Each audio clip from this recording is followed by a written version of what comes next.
pensamentos, vamos elevar nossos pensamentos a Deus, aos sagrados orixás, às forças divinas que nos amparam, para que essa conversa seja luminosa e proveitosa a cada um de nós, que assim seja.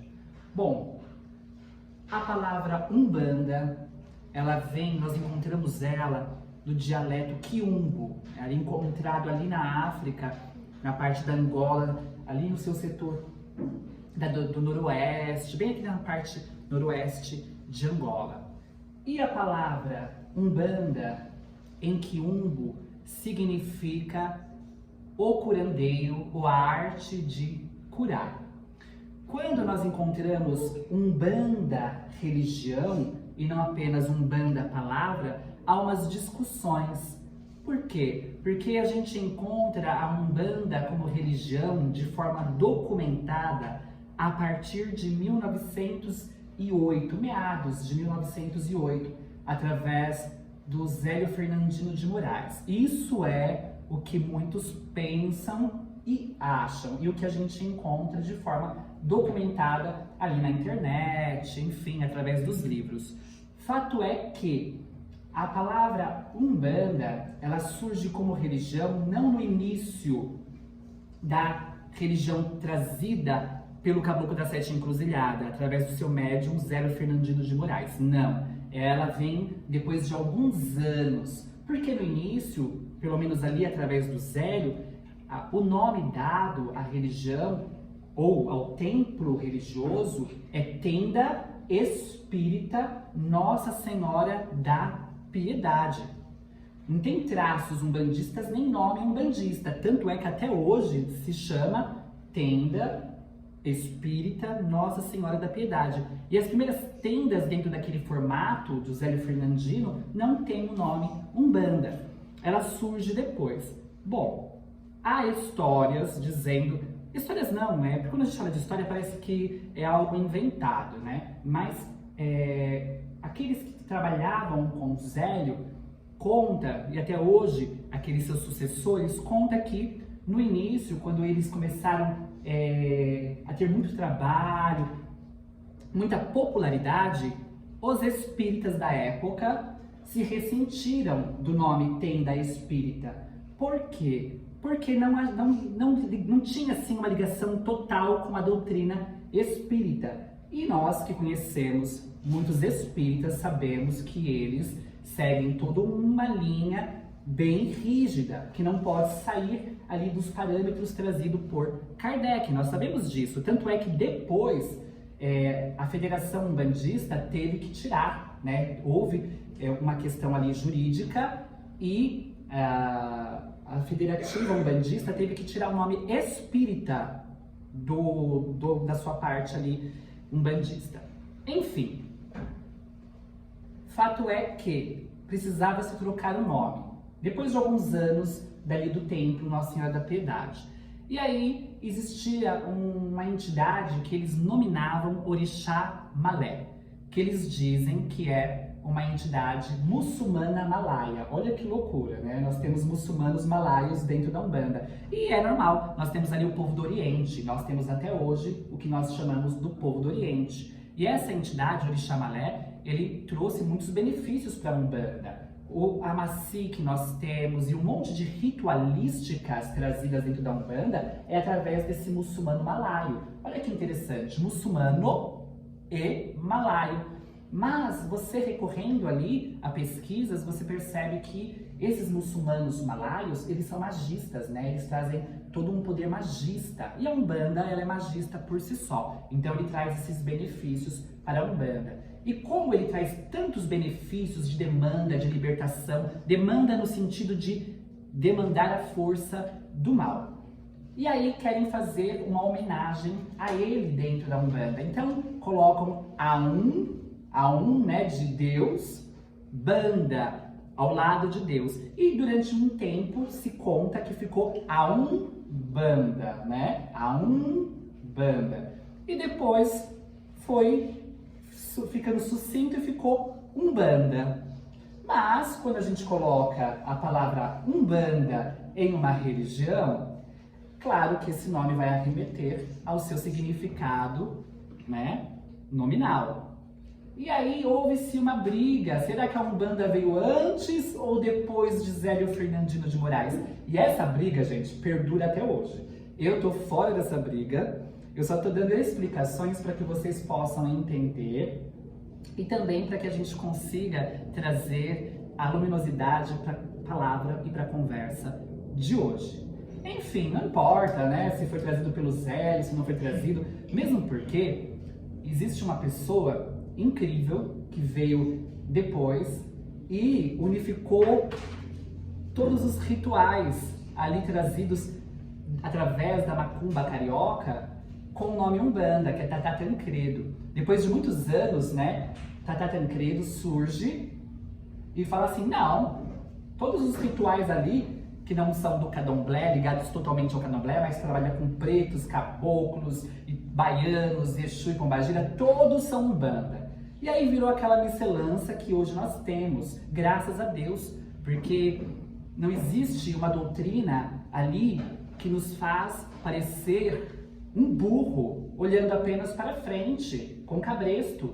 Não, existem várias casas com vários ritos do qual devemos respeitar. Quem chega aqui na nossa casa e vê o nosso ritual, vai chegar em outra casa e vai ver um ritual totalmente diferente. E o importante não é o ritual em si, o importante é o bem realizado, o amparo, o auxílio que trazem a cada um. Essas forças espirituais trazem a cada um e devemos respeitar. E não devemos criar um montinho, porque quando você chega em outra casa, às vezes, infelizmente, acontece de o sacerdote falar, não, mas aqui você fazia através da outra casa esse tipo de ritual, isso tá errado. E aí vira aquela discussão desnecessária. O importante é a realização do bem.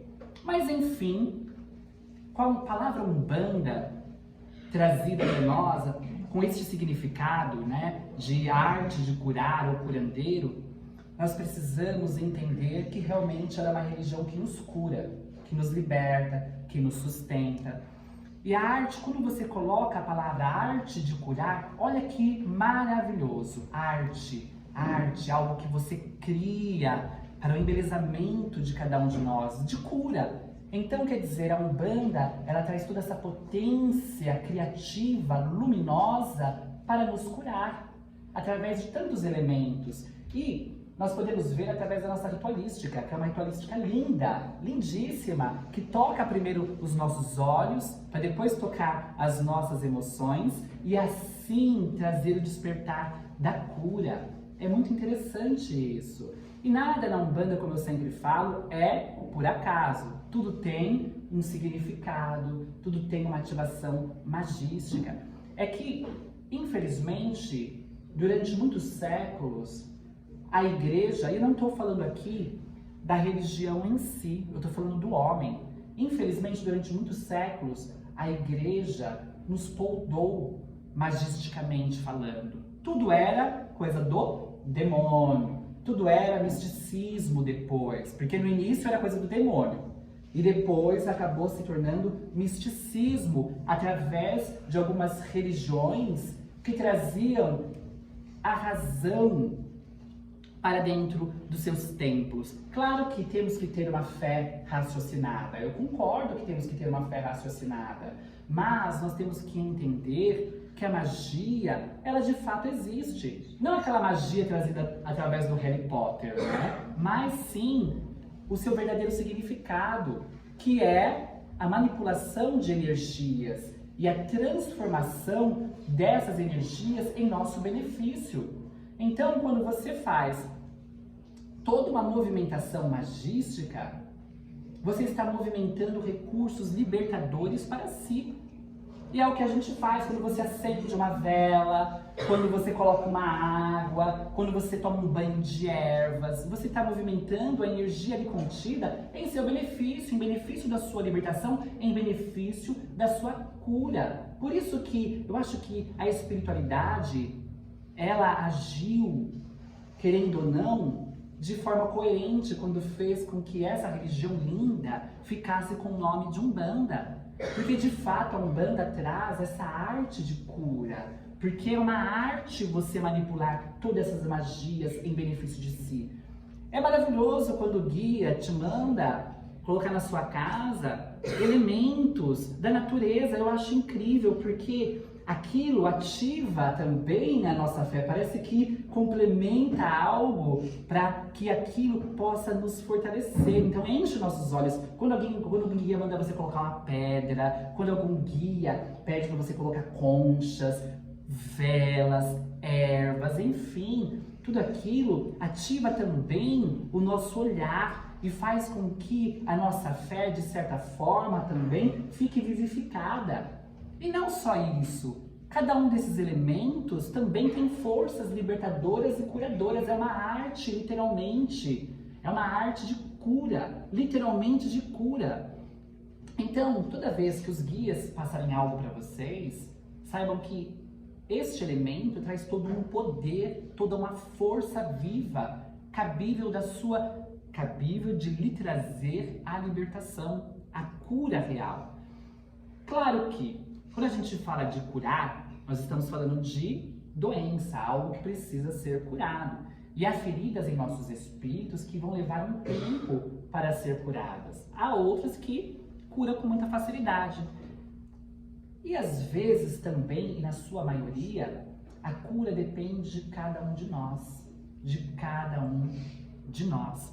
Porque, às vezes, a espiritualidade nos traz toda uma fonte viva de cura, para que a gente se cure de uma única vez. Mas não estamos sempre totalmente abertos a esta cura. Muitas vezes nós estamos fechados. Eu vou recorrer ao Mestre Jesus. Quando Jesus vai chegar, ou chegava em alguém, quando ele estava de forma mais plena e material na Terra, quando ele estava chegando à frente de alguém, mesmo sabendo que aquela pessoa estava cega ou enferma, e ele conhecia essa enfermidade, ele perguntava: o que queres que eu faça? Porque de repente aquela pessoa cega fisicamente, ou aquela pessoa enferma de qualquer outra enfermidade, não quer ser curado. De repente quer ficar rico. Não, eu prefiro continuar cego e rico, e daí? E é verdade. Então, Jesus, ele perguntava. E outra coisa, não só isso, não somente isso.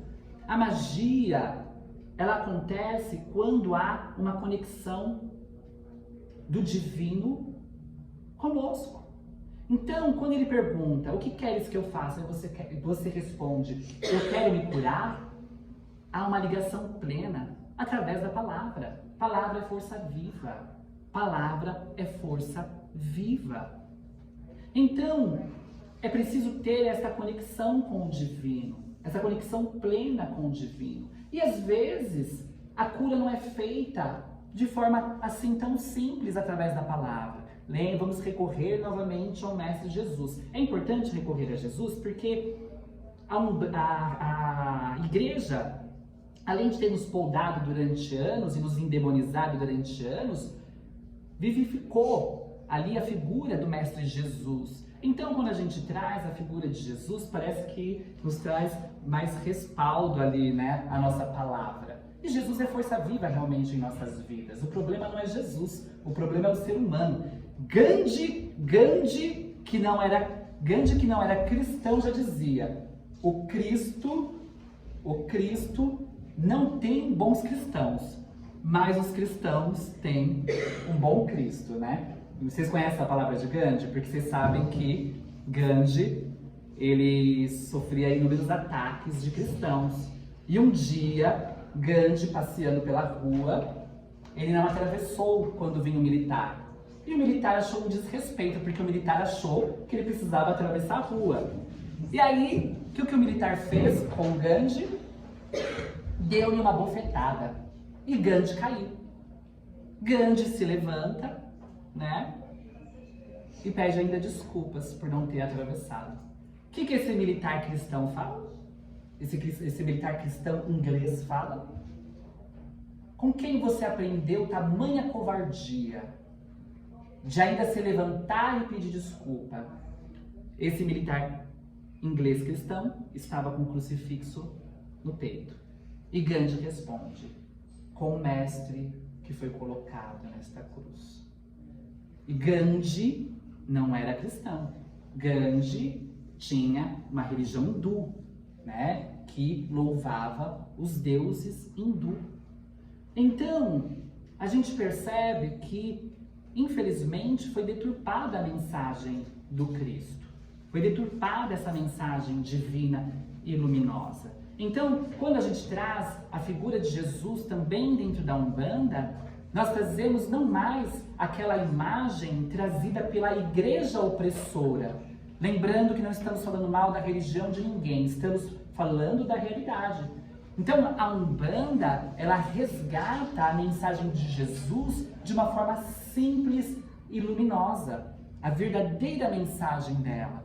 Porque quando nós estamos aqui, recebendo a mensagem dos nossos guias espirituais, não é verdade que os guias falam da humildade, do amor, da caridade?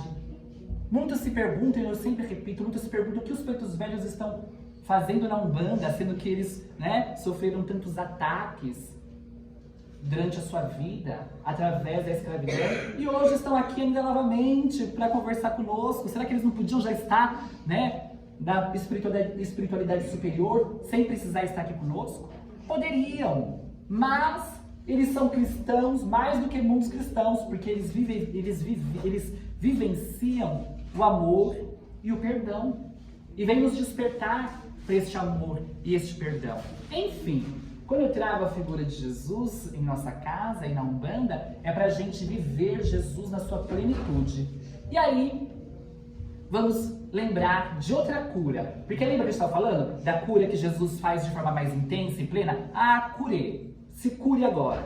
Mas, em alguns momentos, temos passagens onde que a palavra de Jesus não basta. O que Jesus faz? Jesus mistura muitas vezes saliva com lama e passa no rosto, nos olhos. E às vezes, na primeira vez que ele faz isso, há cura. E há outras vezes que não, que ele precisa fazer 2 vezes. Está lá. E muitas vezes a pessoa precisa lavar ali no tanque de Genezaré. Então a gente percebe que Jesus também se utilizava de elementos da natureza para curar, não apenas da palavra. E é isso que nós trazemos na Umbanda. Ora, os guias trazem a libertação através das palavras, porque eles dizem, né? Vamos libertar, vamos curar, e somente a palavra basta. Ora, eles se utilizam das ervas, das velas, de elementos materiais, porque tudo no universo vibra. Tudo no universo vibra. Hoje nós temos a física quântica que nos mostra isso. E há uma discussão também ali entre kardecistas e umbandistas. Por que eu trago essa discussão? Porque o kardecismo é uma grande religião espiritualista. E a Umbanda também. Na verdade, a Umbanda e o kardecismo são 2 grandes religiões espiritualistas, as maiores que temos no Brasil. Aí vira aquela discussão. Ah, mas Kardec condenava o uso de amuleto. Porque lá no livro dos Espíritos, Kardec, quando perguntam, esses espíritos que se utilizam de amuleto protetor, né? E aí Kardec fala, os espíritos respondem. Tudo isso é besteira. Claro que não é dessa forma, mas vamos deixar sucinto.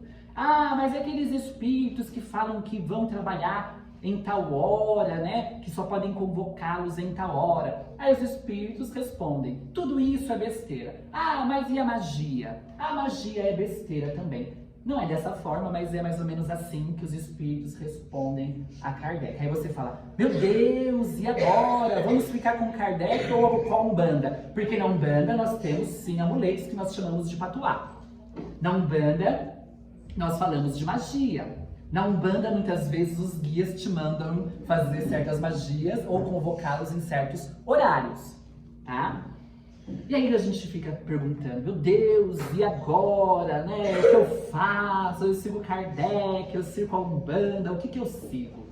Vamos lá.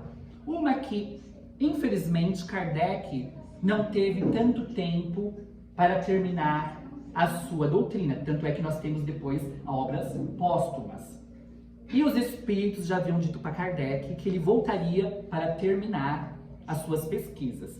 Para começo de conversa, claro que Os espíritos que respondem Kardec são espíritos de alto gabarito. E eles vêm trazendo para a Terra a libertação do misticismo. Porque existe muitos misticismos.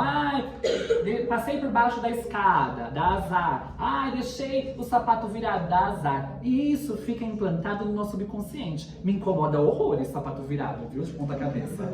Eu sei que me incomoda horrores. Então, a vontade dos espíritos era nos libertar do misticismo. Isso é verdade. Então eles tomavam um certo cuidado, porque ali, né, na era vinda trazida por Kardec, que é a era da indústria, que é a era da revolução industrial, houve um movimento da queda da fé. E aí, Kardec e os espíritos tentam trazer novamente a fé. Só que uma fé raciocinada. Por quê? Porque a ciência ali naquele século estava tomando a sociedade. Porque durante muitos anos, lá no início, havia sim a magia, havia a ligação com a natureza. Depois vem a igreja, faz o quê? Nos polda. Depois vem a igreja o quê? Nos mata, nos queima. Aí depois de tanto ser queimado, de tanta opressão, a sociedade se recusa, né, àquela força opressora. E aí vem o espiritismo para trazer a iluminação ao raciocínio e uma fé raciocinada, não uma fé cega que te leva a essa opressão. Então, o cuidado de Kardec era nos libertar de todo o misticismo. E naquela época, quando você falava de magia, parecia algo Harry Potter. Por quê? A magia verdadeira, ela era fechada. A magia verdadeira, ela sempre foi fechada. A Umbanda que traz a abertura para a magia. É a Umbanda. O próprio Candomblé, que é uma religião magista, o Candomblé, gente, os nossos irmãos africanos, eles têm um poder magístico que vocês não conseguem mensurar. Só que o poder magístico através do Candomblé é fechado. Você só consegue ter acesso a este poder magístico quando você está dentro da roça e depois que você raspa a cabeça, depois que você dá início ao orixá. Aí é aos poucos, porque é aos poucos que eles vão revelando. E detalhe, para o Pai de Santo muitas vezes te revelar, você muitas vezes precisa, e meus irmãos do Candomblé que não vão me repreender, porque eles sabem que é verdade. Para você às vezes ter acesso a algumas magias trazidas através da ancestralidade dos sacerdotes candomblecistas, muitas vezes você precisa lamber o Pai de Santo, até não poder mais. Tem que ficar lá, Pai de Santo, tem que ficar grudado para eles te passarem algumas coisas. E há sacerdotes candomblecistas, infelizmente tão egoístas, que morrem e levam com eles, porque não querem revelar suas magias. Por quê? Porque dentro da cultura candomblecista você cobra para fazer essas magias, e tudo bem, é da cultura deles. Então quer dizer, eles muitas vezes querem ser o todo-poderoso e não querem passar essa magia. A Umbanda, ela já traz tudo muito aberto. Claro que temos coisas que são de cunho mais fechado, que a gente não tem que ficar revelando, mas na maioria das vezes a magia trazida através da Umbanda, ela é aberta para que todos possam ter acesso. Isso nos dias de hoje. Imagine na época de Kardec, 1800 e lá vai fumaça. 1800 e bolinhas, como dizem, né? Então, quer dizer, Kardec, ele não teve acesso a estas fontes para estudar a magia de forma mais completa. Em compensação, há algo que os próprios kardecistas se contradiz. Porque depois dos livros trazidos por André Luiz, tanto é que Chico Xavier teve muitos ataques através da série André Luiz. Porque nós percebemos ali através das histórias trazidas por André Luiz que há sim toda uma fonte magística, que tudo vibra. Ali a gente percebe que logo no primeiro livro do Nosso Lar, a gente percebe uma manipulação magista. Quando André Luiz volta para o lar, que ele percebe ali o marido da sua esposa, da sua ex-esposa, enfermo, ele tenta ajudar, não consegue. Ele chama por Narcisa. O que Narcisa faz? Narcisa vem lá de Nosso Lar para ajudá-lo. diz assim para André Luiz, ó, o estado é grave, precisamos agir com rapidez.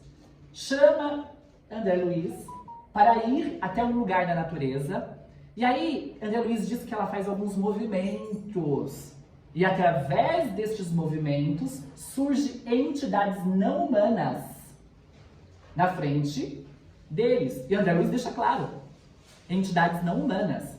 E essas entidades respondem, falam, tá? Aonde tinha árvores de eucalipto e uma outra árvore que eu não me... acho que de mangueira, eucalipto e mangueira. Tá lá no final do livro, Nosso Lar, vocês podem... Não tá no filme, tá? Tá lá no livro. E aí, ela manipula, porque existe toda uma licença para você fazer isso, porque quem toma conta desses elementos da natureza são esses espíritos da natureza. Então eles pedem licença, ela manipula, traz uma fonte dessa energia, coloca ali, tanto na água que ele vai beber, quanto posiciona essa energia sobre este senhor, e ele vai inalando através da respiração dos poros essa energia da natureza. Olha bem. E fora André Luiz, fora outras passagens dos livros de André Luiz, que ele fala que quando ele entra nas casas, que todos os elementos estão repletos de energia. Tanto energia espiritual, né, trazida das esferas superiores, quanto da própria energia material que cada elemento emana. Tudo emana. Por isso que a gente fala das pedras, né, as pedras energéticas, a gente fala das ervas. Hoje, a gente tem estudos de que cada erva vibra numa forma, de uma fonte. É ciência. Vocês já ouviram falar daquele japonês ou chinês? Ai, desculpa, porque aí vai parecer, né, que eu tô falando, é japonês, né? O japonês que ele faz aquele estudo através das águas, que você vai na frente da água e você fica falando amor, alegria, paz em cada água. Já ouviram falar? Já viram? Depois vocês colocam o que tem lá no YouTube. E aí, você fica emanando uma energia específica em cada água. Depois você congela. Depois que você congelou, você olha no microscópio e vai ver que cada cristal vai ter um desenho específico. O do amor vai ter um desenho, o da alegria vai ter outro desenho, o da paz vai ter um desenho. E aí, quando você repete novamente esse exercício, em outra água, mas com amor novamente, você vai perceber que os cristais do amor são iguais. O da paz é igual, o da alegria é igual. Do ódio, da raiva também. Porque tudo vibra. A água é um elemento vivo e absorvedor. Então, quando você joga uma energia sobre ela, ela absorve essa energia. Isso não é magia? Isso não é magia? É magia. Este ponto riscado que os guias trazem através da pemba são os desenhos de vibrações. Quando eles riscam o coração, é a fonte amorosa do universo, que quando você faz essa experiência na água, aparece um formato de coração. Então, a Umbanda, ela é magista por excelência e traz esta arte de cura, porque é uma arte você manipular todas essas forças para a nossa cura e nossa libertação. Então, antes de qualquer crítica, antes de qualquer pensamento duvidoso, vamos pesquisar, vamos estudar. Por isso que eu trago esses estudos para cada um de nós. Para a gente não achar que nós estamos fazendo alhures, para a gente não achar que a gente não está fazendo algo que é místico, sabe? No sentido não real, mas no sentido de misticismo, sabe? De Harry Potter. Vamos nos libertar disso. A Umbanda é fonte viva, amparadora de cada um de nós. E agora eu vou... Me desculpe, mas agora eu vou gabar um pouco por ser umbandista. O kardecismo, ele ganha um pouco, porque todas as religiões têm Deus. Todas as religiões têm Deus. O kardecismo, ele ganha das religiões que não acreditam na espiritualidade, porque você tem acesso à fonte da espiritual. Então você tem mais ligação com essa fonte e é maravilhosa. É maravilhosa. Nós umbandistas, olha, eles nos perdoem, mas nós umbandistas estamos um passo à frente. Sabe por quê? Porque além de termos acesso a essas fontes espirituais, nós temos acesso às fontes inesgotáveis da natureza. Nós temos acesso pleno e sabemos manipulá-los e ativá-los em nosso benefício, nossos irmãos do Candomblé também. Então, a Umbanda é fonte viva. Infelizmente, há muitos preconceitos, mas ela vai sobrevivendo dia após dia e mostrando que somos fonte vivas em benefício de muitos. E outra coisa, graças a Deus, nós trabalhamos com humildade, amor e caridade. Tanto é que para você receber todos os benefícios dela, você não precisa ser umbandista. Eu tenho várias pessoas que frequentam a casa que se dizem católicas, que se dizem espíritas, que se dizem... Meu Deus do céu... Não, aí é menos. Não. Nossos irmãos evangélicos são menos, né? Mas temos. Mas, na minha Haringekyo, gente, budistas. Enfim, vamos nos curar, vamos manipular toda essa fonte de cura em nosso benefício. Que hoje é força da Bahia, que os baianos possam trazer bastante cura e libertação a cada um de nós.